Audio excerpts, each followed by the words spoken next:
तो आज हम नया टॉपिक स्टार्ट करेंगे, वो है Swaraj party.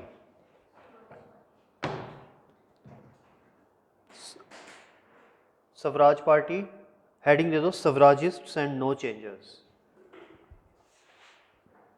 Swarajist and no changers, इनको प्रो चेंजर्स और नो चेंजर्स भी बोला जाता है। Pro changers and no changers, यानी कि स्वराजिस्ट को प्रो चेंजर्स बोला जाता है और दूसरे ग्रुप को नो चेंजर्स। ठीक है। अब इसमें ऐसे हुआ कि नॉन कॉपरेशन मूवमेंट हमने कल ख़त्म की, तो आपको पता है कि 1922 में चौरी चौरा इंसिडेंट हुआ जिसके अंदर 22 पुलिसमैन की डेथ हो गई। उनको बर्न कर दिया पुलिस स्टेशन को और जला दिया, और गांधी जी ने ये कहा कि अब ये नॉन कॉपरेशन मूवमेंट हम यहीं पे स्टॉप बंद कर रहे हैं, क्योंकि अभी जो देश है हमारा वो रेडी नहीं है। किसके लिए रेडी नहीं है? इसके लिए रेडी नहीं है कि हम अभी नॉन कॉपरेशन मूवमेंट करें। अभी लोगों को पहले ये सीखना पड़ेगा कि नॉन कॉपरेशन मूवमेंट कैसे चलती है। तो नॉन कॉपरेशन मूवमेंट कैसे चलती है, उसके अंदर सबसे पहले तो वायलेंस नहीं होनी चाहिए, बिल्कुल भी नहीं होनी चाहिए। तो ये लोगों को अभी समझ में नहीं आया, इसको टाइम लगेगा। तो गांधी जी ने कहा कि अभी ये हमारे देश के लिए प्रॉपर टाइम नहीं है कि हम कोई नॉन कॉपरेशन मूवमेंट करें, इसलिए गांधी जी ने वो मूवमेंट वहीं स्टॉप कर दी। जब मूवमेंट स्टॉप कर दी तो इसमें पूरा का पूरा इंडिया का यूथ भी इन्वॉल्व था। तो जो यूथ था वो तो साइड पे हो गया, उसने वो वायलेंट तरीके अपनाने स्टार्ट कर दिए, जिसमें भगत सिंह, राजगुरु, सुखदेव जैसे लोग थे, वो रेवोल्यूशनरी टेररिज्म की तरफ चले गए। लेकिन कुछ कांग्रेस वाले लोग ऐसे थे कि जो गांधी के ओपोज करते थे, गांधी को ओपोज कर रहे थे। वो कह रहे थे कि नॉन कॉपरेशन मूवमेंट आपने स्टॉप कर दी, चलो ठीक है, हम उसके बारे में कुछ नहीं कहते। लेकिन अब जो इलेक्शंस अनाउंस किए हैं गवर्नमेंट ने, क्योंकि मोंटेगो चेम्सफोर्ड रिपोर्ट 1919 में आई थी, मोंटेगो रिफॉर्म्स आए थे 1919 में, गवर्नमेंट ऑफ इंडिया एक्ट 1919, उसके अंदर ये कहा गया था कि आने वाले सालों में हम इलेक्शंस करवा रहे हैं देश में। तो वो इलेक्शंस का इनविटेशन गवर्नमेंट ने दिया था हमें इंडियंस को। तो सबसे बड़ी पार्टी कौन सी थी? कांग्रेस। ठीक है, फिर मुस्लिम लीग वगैरह। तो जो कांग्रेस के लोग, गांधी ने तो कह दिया कि नॉन कॉपरेशन मूवमेंट भी हम नहीं करेंगे और ना ही हम इलेक्शंस में पार्ट करेंगे। गांधी ने कहा हम इलेक्शंस में पार्टिसिपेट नहीं करेंगे।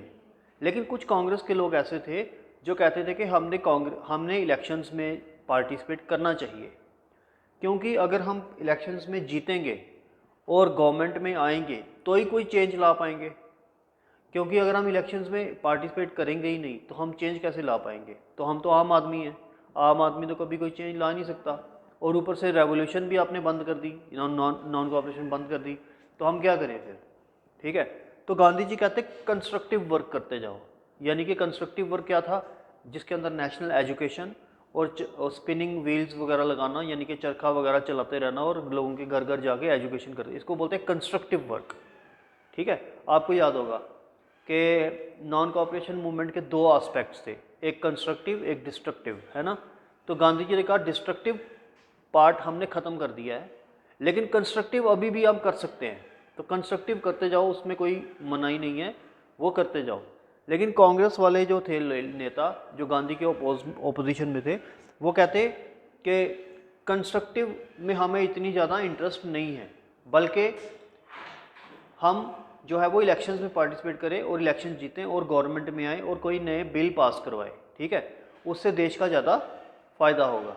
ठीक है। अब दो ग्रुप थे, मैंने पहले बताया स्वराजिस्ट एंड नो चेंजर्स। यानी स्वराजिस्ट मतलब वो लोग जो गांधी के ऑपोजिट थे। ठीक है, इनको प्रो चेंजर्स भी कहा जाता है। और दूसरा ग्रुप नो चेंजर्स, जिसके अंदर वो थे कि जो लोग कभी चेंज नहीं हो सकते, जैसे गांधी। ठीक है, गांधी, राजगोपालचारी और उसके और friends, Rajendra Prasad. No changers में कौन कौन आएंगे? गांधी जी, सी राजगोपालचारी, राजेंद्र प्रसाद एंड अदर्स। तीन तीन नाम याद रखो। ठीक है। और हाँ, राजेंद्र प्रसाद भी गांधी के साथ था।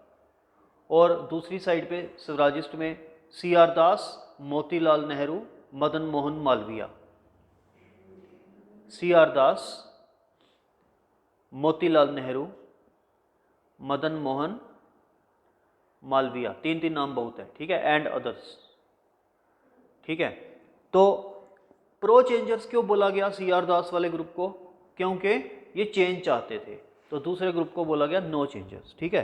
अब इनको स्वराजिस्ट क्यों बोला गया? क्योंकि इन्होंने कहा कि अगर कांग्रेस चाहती है कि हम इलेक्शन में पार्टिसिपेट नहीं करें तो ठीक है, हम कांग्रेस के अंदर ही एक और पार्टी बनाते हैं जिसको हम नाम देंगे स्वराज पार्टी। कांग्रेस के अंदर ही एक और पार्टी बनाते हैं जिसको हम नाम क्या देंगे? स्वराज पार्टी, ठीक है। तो वो पार्टी बनाई, क्योंकि गांधी माना नहीं, तो फिर वो पार्टी बनाई सी आर दास ने, जिसका प्रेसिडेंट बना सी आर दास और बाकी जनरल सेक्रेटरी बना मोतीलाल नेहरू और बाकी लोग डिफरेंट डिफरेंट पोस्ट पे आए, ठीक है। ये है सारी इनकी कहानी। अब हम लिखते हैं फॉर्मेशन ऑफ स्वराज पार्टी। पहली heading, formation of Swaraj party.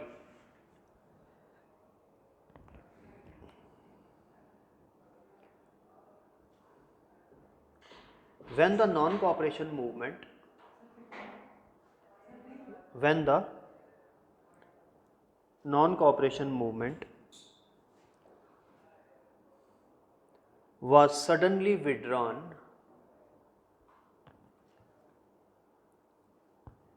in February 1922,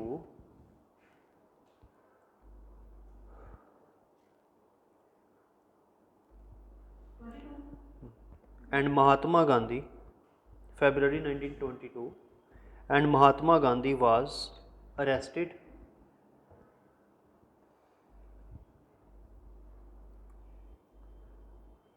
on 10th March 1922,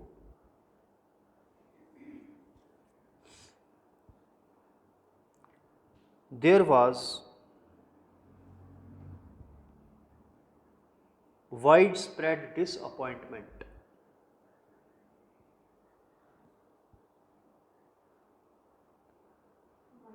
widespread disappointment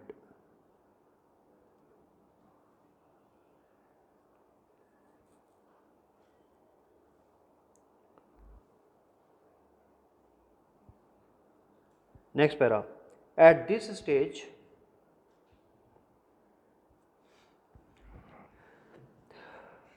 another question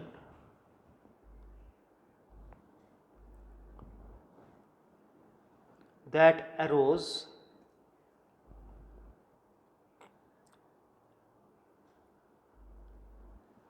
before the Congress was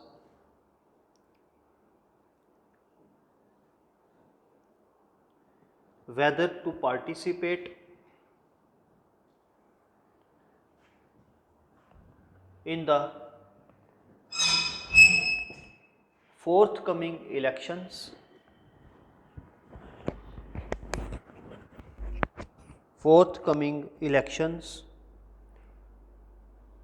to the legislative councils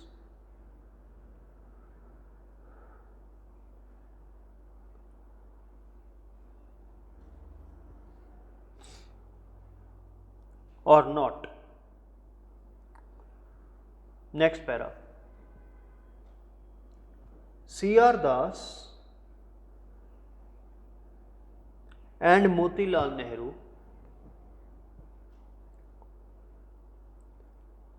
advocated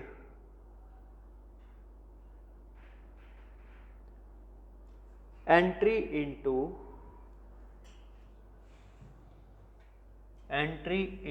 these councils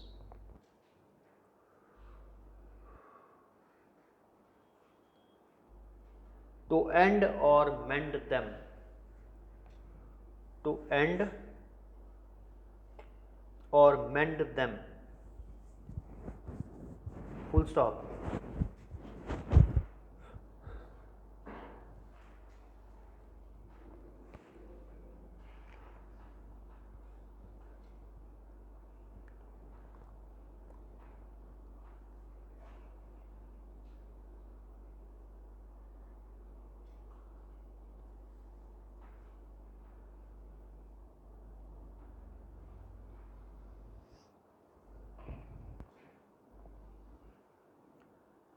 next para, at the Gaya session,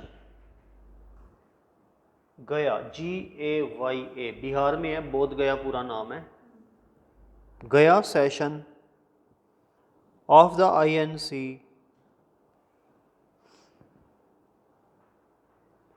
held in December 1922, C.R. Das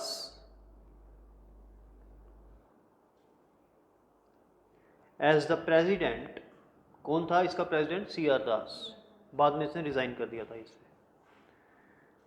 C.R. Das as the president made a rigorous plea, rigorous RIGOUROUS plea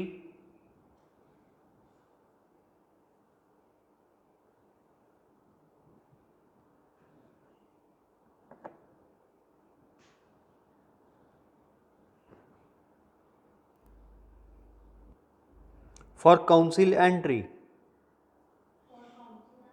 council entry।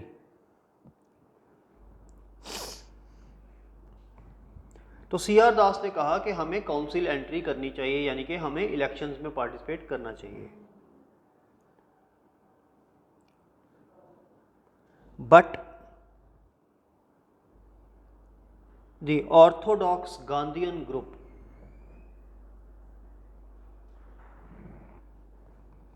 Orthodox Gandhian group comprising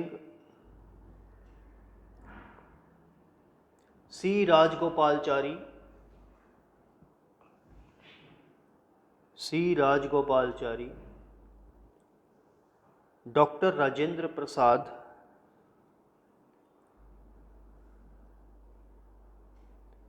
and Sardar Vallabhbhai Patel, Sardar Vallabhbhai Patel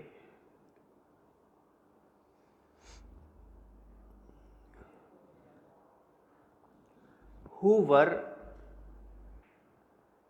opposed to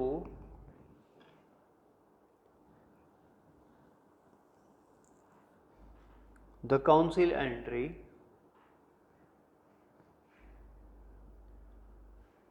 carried the day, who were opposed to the council entry carried the day, मतलब carried the day मतलब उनकी जीत हो गई। किसकी? Gandhian group की। उन्होंने कहा कि इलेक्शन में पार्टिसिपेट नहीं करना और उनकी जीत हो गई। Carried the day, full stop. Next para, C.R. Das resigned and along with Motilal Nehru, Vitthal bhai Patel, Vitthal bhai Patel along with, नहीं sorry, with Motilal Nehru, Vitthal bhai Patel, Madan Mohan Malviya and doctor Jayakar, Jayakar, doctor Jayakar formed a new party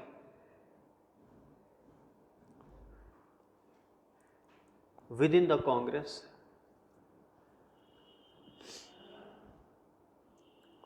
called the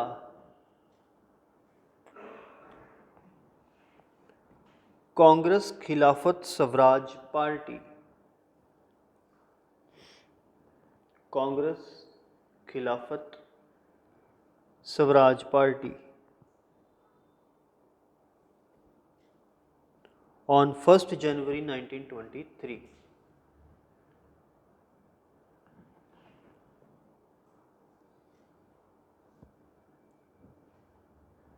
Next para, C.R. Das was elected president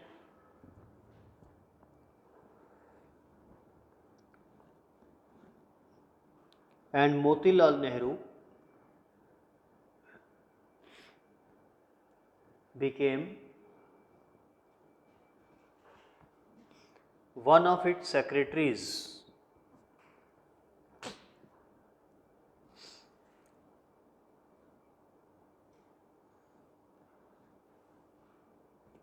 Full stop. While C.R. Das and his supporters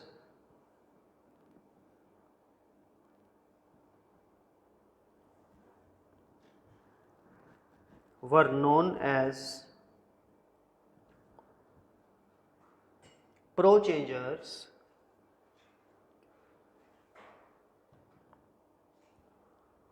or suffragists,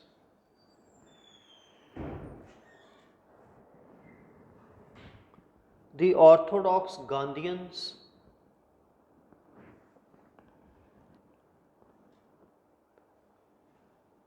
like Rajgopalachari and others like Rajgopalachari and others came to be known as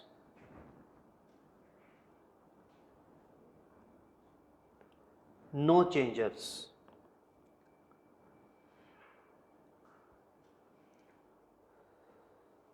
However, the new party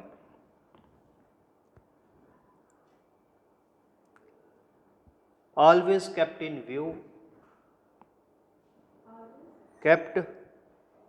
view the essential principles of non-violence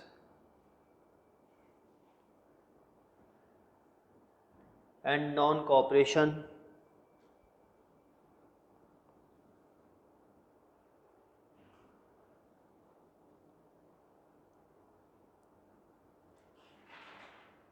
full stop. Next heading, differences between suffragists and no changers.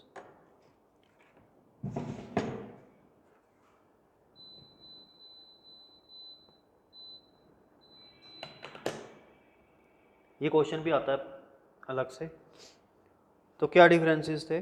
सबसे पहला difference कि ये election में participate करना चाहते थे, वो नहीं करना चाहते थे। दूसरा डिफरेंस, ये कंस्ट्रक्टिव करना चाहते थे, वो नहीं करना चाहते थे। तीसरा डिफरेंस, इन्होंने अलग पार्टी बनाई थी, वो दूसरे वो कांग्रेस के अंदर ही थे। ठीक है, ये कुछ डिफरेंसेस थे। तो पहले लिखिए,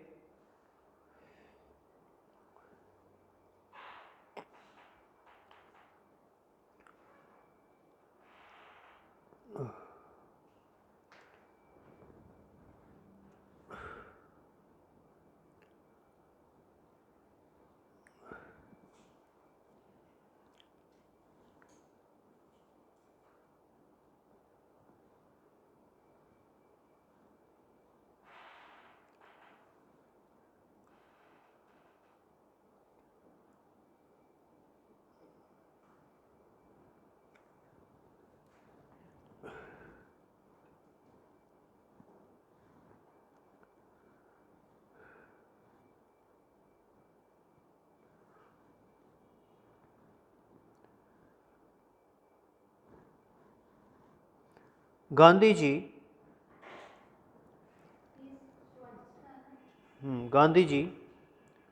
who was released in February 1924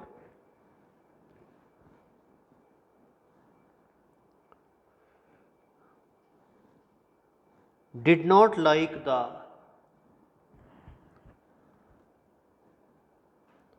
suffragist program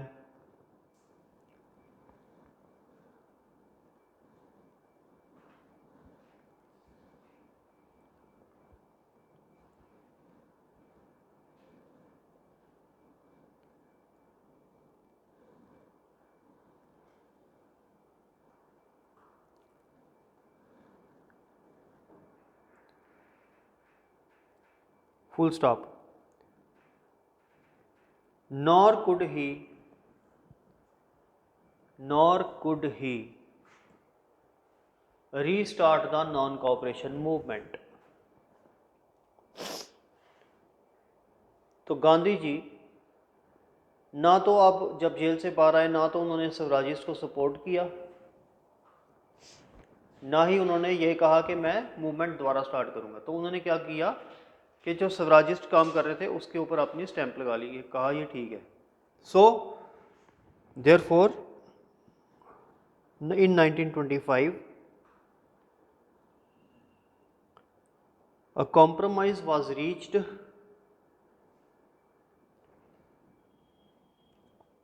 between the two wings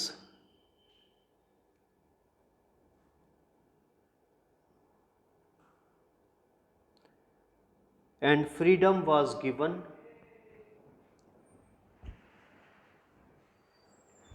to congressmen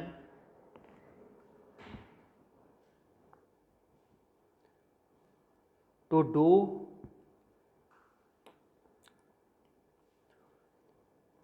either council entry or constructive work.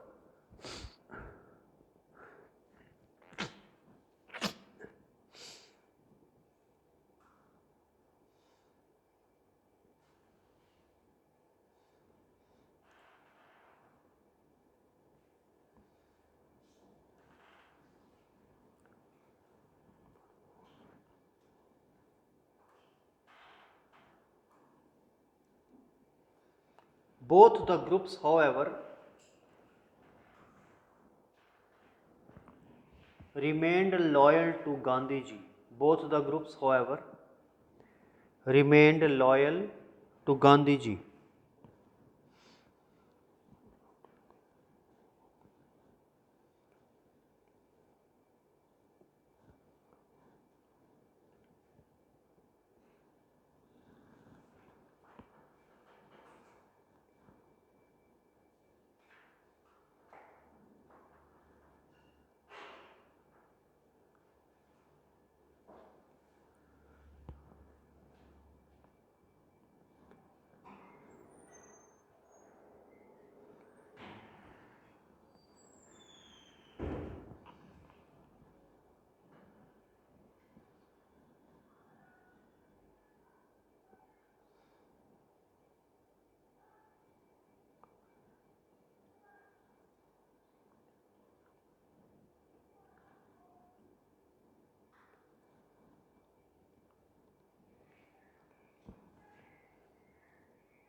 एक ना पैराग्राफ और ऐड करो, ये जो लिखा है ना इसके पहले ऐसे एरो डाल के ऊपर कर दो। जो अब मैं लिखाऊंगा ना ये पहले लिखना है, मतलब हेडिंग ये जो है ना differences between Swarajist and no changes, इसी के अंदर आप लिखो a special session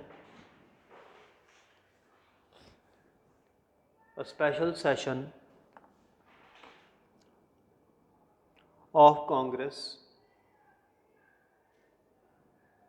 was held at Delhi in September 1923.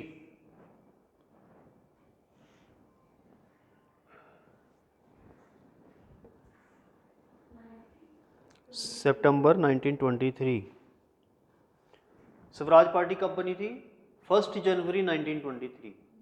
तो उसके बाद ये सेशन स्पेशल बुलाया गया। स्पेशल इसलिए बुलाया गया क्योंकि काउंसिल एंट्री को मंजूरी देने के लिए, ठीक है। तो ये एक पॉइंट लिखना था। सितंबर 1923 under the presidentship of Maulana Abdul Kalam Azad,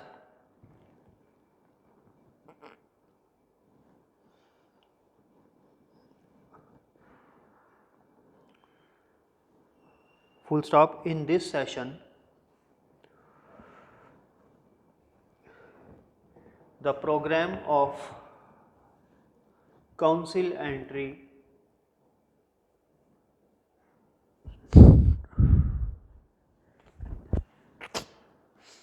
was officially adopted by the Congress.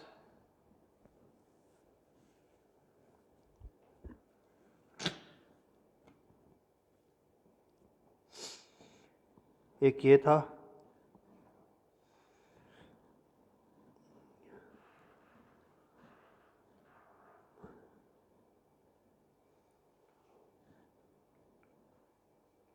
एक और पॉइंट लिखो, the annual Congress session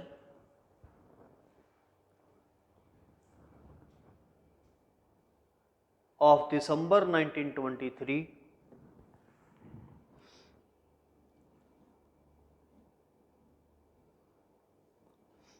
under the presidentship of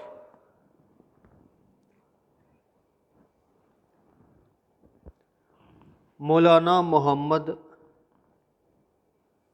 Ali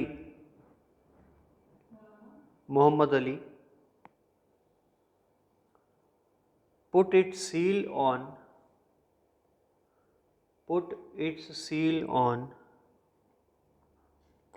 ऐसे लिखो, put its seal of approval on the decision of the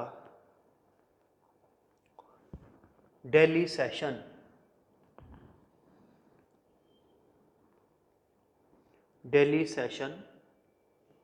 of the INC। कहने का मतलब ये कि स्वराज पार्टी बनी 1 जनवरी 1923 को। उसके बाद जो सेशन हुआ, स्पेशल सेशन दिल्ली वाला, मौलाना अब्दुल कलाम आज़ाद के अंडर, उसने ये कहा कि काउंसिल एंट्री प्रोग्राम ठीक है स्वराज पार्टी का। उसके बाद फाइनल जो एक्चुअल सेशन तो दिसंबर में होता है ना, तो उसमें 23 में मौलाना मोहम्मद अली के अंडर जो हुआ, उसने जो स्पेशल सेशन हुआ था और जो डिसीजन, उसको अप्रूव कर दिया। अब लिखो, now the Congress had the following programmes. अब कांग्रेस के पास ये वाले प्रोग्राम थे। Number 1, to break the councils from with in.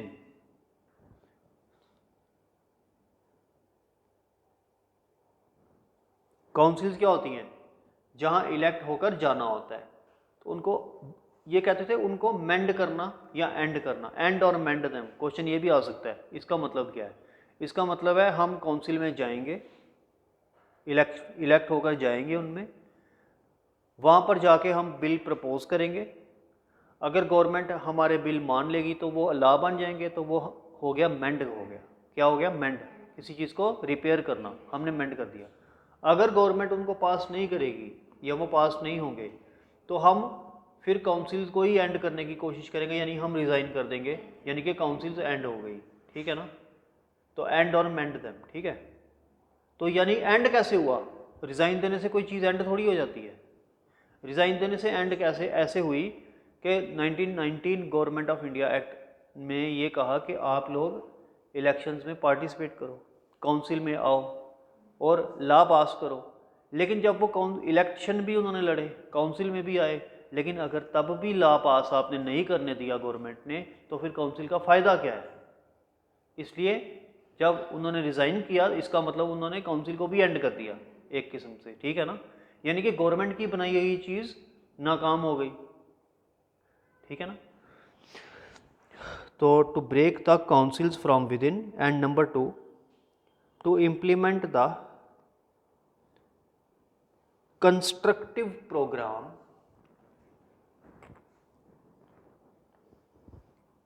Constructive programme को अंडरलाइन करो।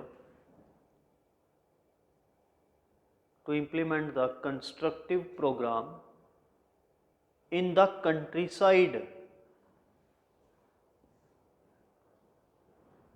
कंट्रीसाइड क्या होती है? गांव, विलेज। तो अब कांग्रेस के पास क्या था? 2 प्रोग्राम, कंस्ट्रक्टिव वर्क और काउंसिल एंट्री, काउंसिल एंड और मेंड देम। ठीक है, इसके बाद लिख लेना गांधी वाला पैरा। ठीक है, जो मैंने लिखाया था। अब गांधी जेल से बाहर आया, उसने कहा भाई मेरे को ये पसंद नहीं है काउंसिल एंट्री वाला सिस्टम, ठीक है, कुछ लोग गांधी के साथ जुड़े हुए हैं, उन्होंने कहा हाँ हमें भी पसंद नहीं है, तो दूसरे कहते नहीं हमें पसंद है, तो दोनों ग्रुप में आपस में क्या हुई, झगड़ा, ठीक ठाक झगड़ा हुआ। लेकिन दोनों ग्रुप में ये था कि वो गांधी की रिस्पेक्ट जरूर करते थे, इसलिए इतना भी झगड़ा नहीं हुआ। ठीक है, क्यों? क्योंकि बीच में गांधी था। ठीक है, आगे चलते हैं।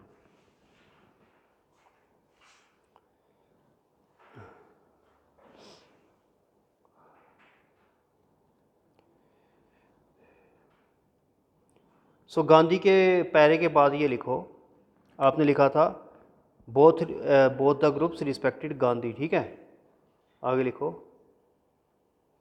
सो in spite of the differences, in spite of the differences, respect for each other,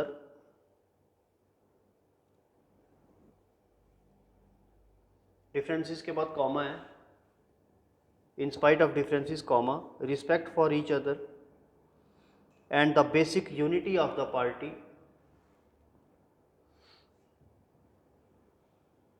was not threatened,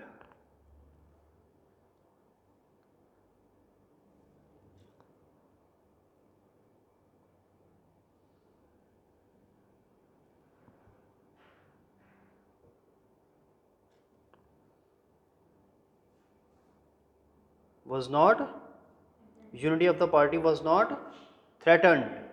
अब लिखो very important question, policy and programmes of Swarajists, policy and programmes of Swarajists, ये क्वेश्चन अलग से भी आ सकता है।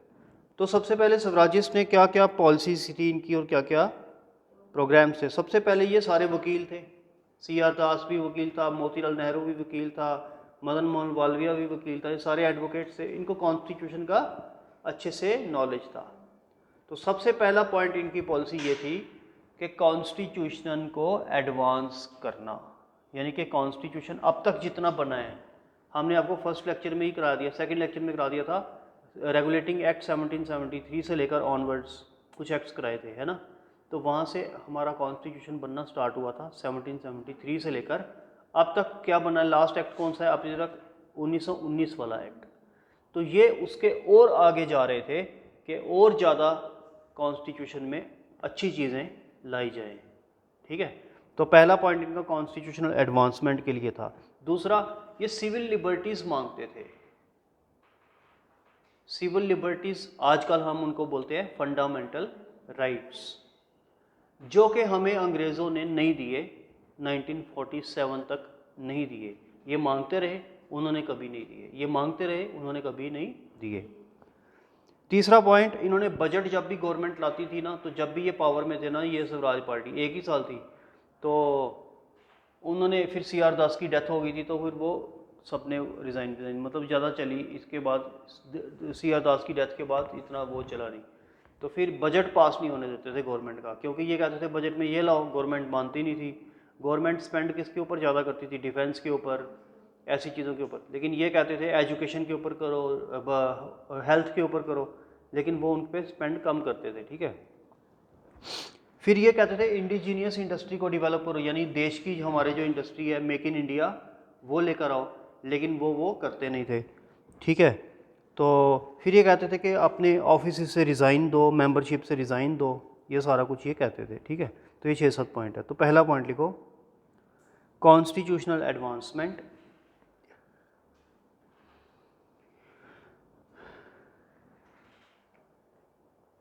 Leading to self government,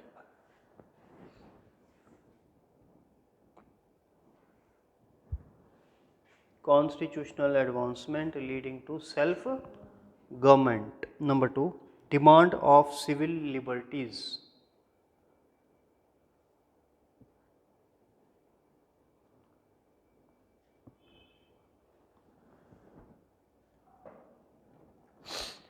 third, refusal to pass the budget,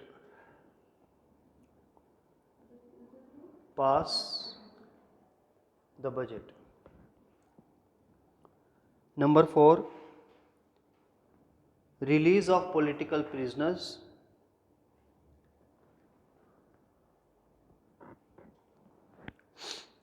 release of political prisoners, and repeal R E P E A L, repeal of repressive laws.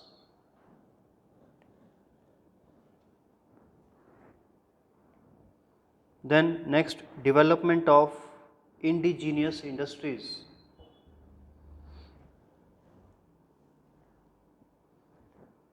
Development of indigenous industries, yani local industries. And last point, quitting the offices and redesigning the membership when asked by the Congress.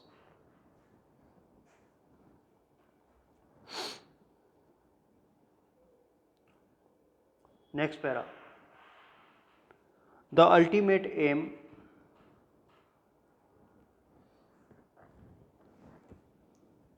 of the suffragists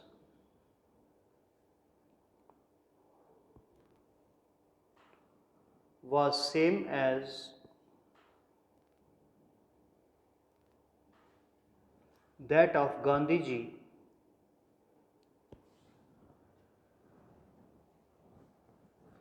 that is to win Swaraj, that is to win Swaraj,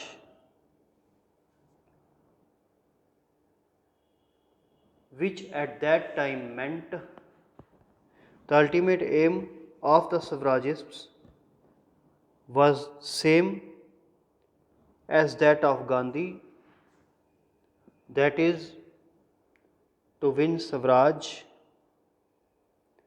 which at that time meant dominion status.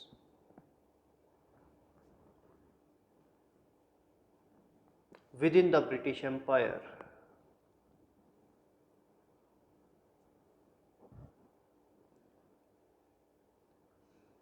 But their method was different.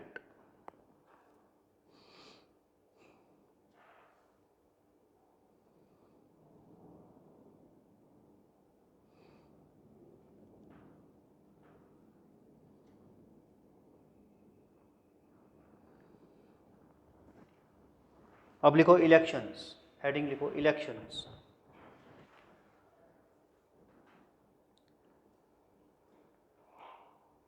In the elections held in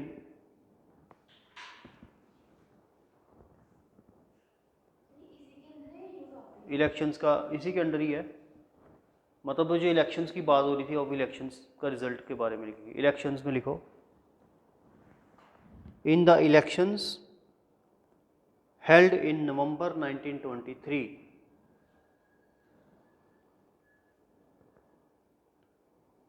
the suffragists won majority of the seats. Suffragists won majority of the seats everywhere.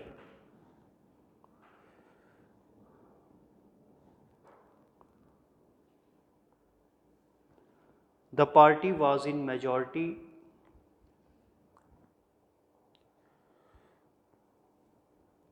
in Bengal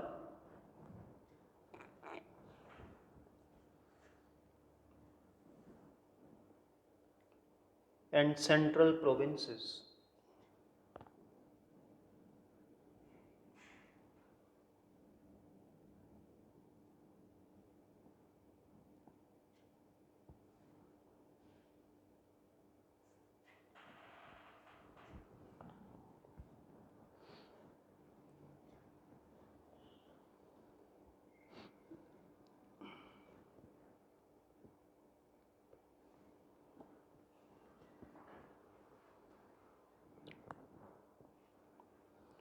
Next heading, achievements of suffragists.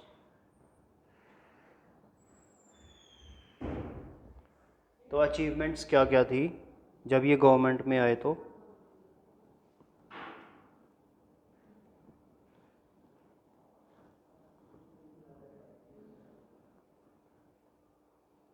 Number 1, the Swaraj Party made ample use of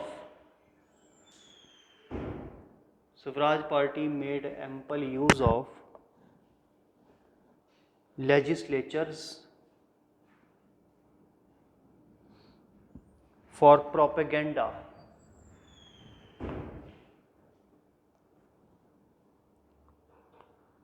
Number 2, it pressurized the government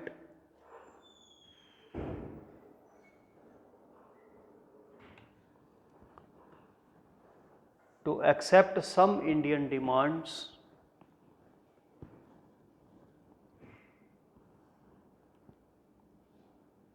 regarding tariff, TARRIFF, education, health, etc.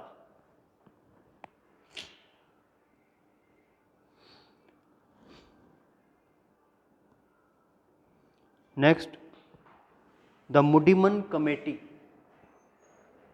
Muddiman, MUDDIMAN, देखो एक 1919 का act मैंने बताया था कि वो आया था, तो मुडीमन, तो इन्होंने कहा था कि इस एक्ट में बड़ी कमियां हैं। स्वराजिस्ट ने कहा कि 1919 के एक्ट में बहुत सारी कमियां हैं, तो फिर गवर्नमेंट ने मुडीमन कमेटी का एक वो बना दी कि जांच करने के लिए कि इसमें क्या चीज़ें ला सकती हैं। The Muddiman MUDDIMAN committee to review the 1919 act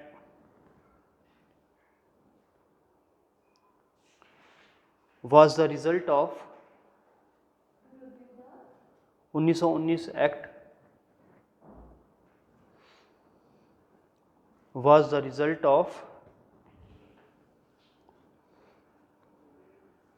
efforts of Swaraj Party. Next point, the party also roused ROUSED. The party also roused popular enthusiasm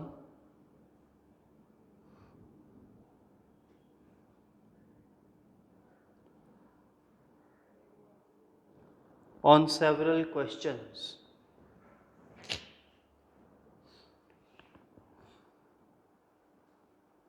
तो ये इसकी अचीवमेंट थी, ठीक है। अब हमने लिखना डिक्लाइन ऑफ सवराजिस्ट, तो लिखो decline of सवराजिस्ट।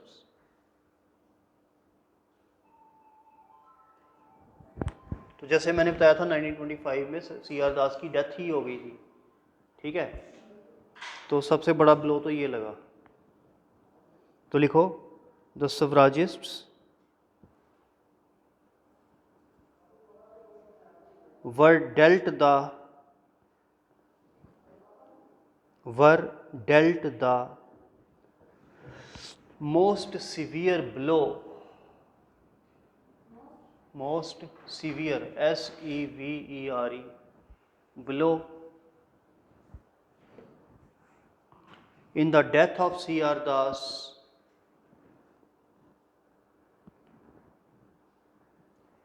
in June 1925.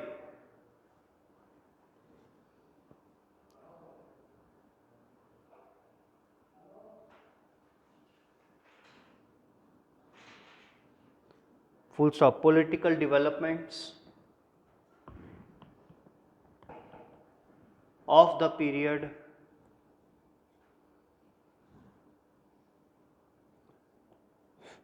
also deflected from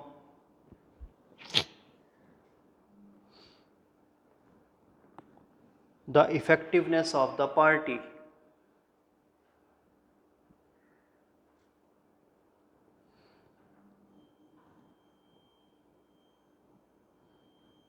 Point number 1,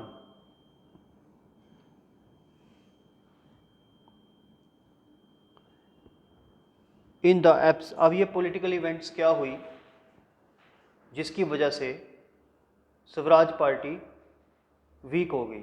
सबसे पहले तो कम्युनल राइट्स ब्रेक हो गए।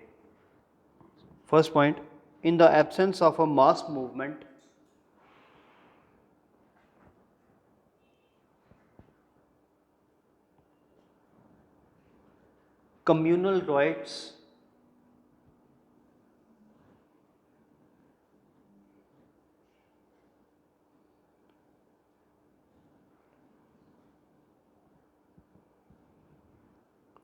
communal rights raised the RAISED raised the negative passions of the people,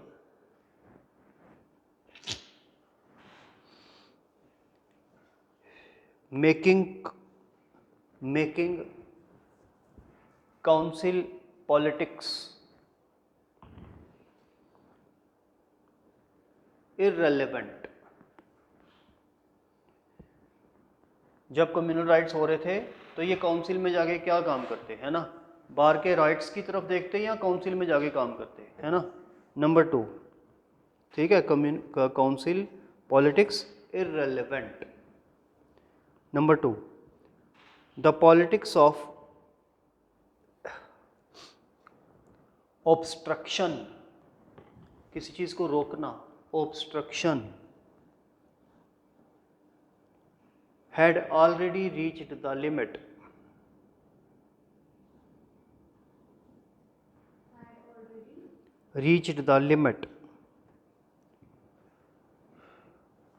obstruction क्या होता है कि गवर्नमेंट कोई ऐसा बिल लाए जो इनको पसंद ना हो तो ये उसे क्या करेंगे, रोकेंगे, ऑब्स्ट्रक्ट करेंगे। लेकिन एक बिल रोका, 2 बिल रोके, बजट रोका, कितने रोकते, कब तक रोकते? गवर्नमेंट का तो काम है रोज नया बिल लाना, ठीक है। तो कह रहे हैं कि ऑब्स्ट्रक्शन वाली पॉलिटिक्स का भी एक लिमिट था, ठीक है। Next point, the Swarajists themselves lacked coordination, Swarajist के अंदर भी कोऑर्डिनेशन नहीं रहा, ठीक है, क्योंकि इनको भी होता ना, मेरे को ये पोस्ट नहीं मिली, मेरे को ये मिनिस्ट्री नहीं मिली, मेरे को वो मिनिस्ट्री नहीं मिली, है ना। Next point, coalition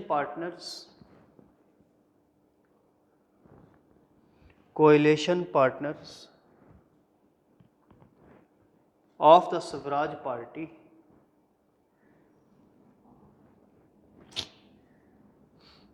broke away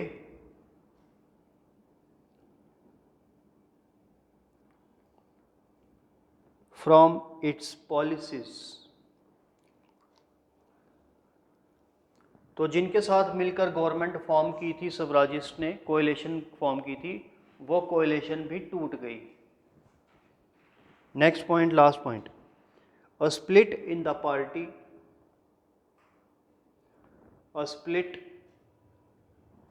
party, over accepting the offices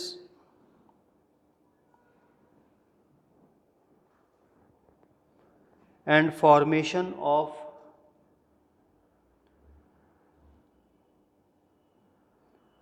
रिस्पॉन्सिविस्ट party, inverted commas में, रिस्पॉन्सिविस्ट,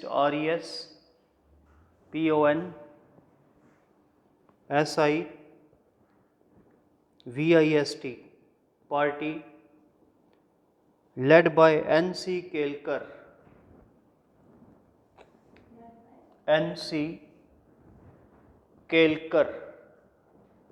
एक नई पार्टी बना दी थी केलकर ने, and MR जयक्कर,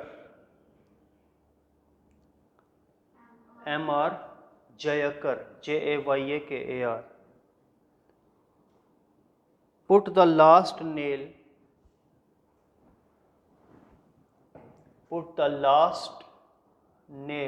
NAIL on coffin।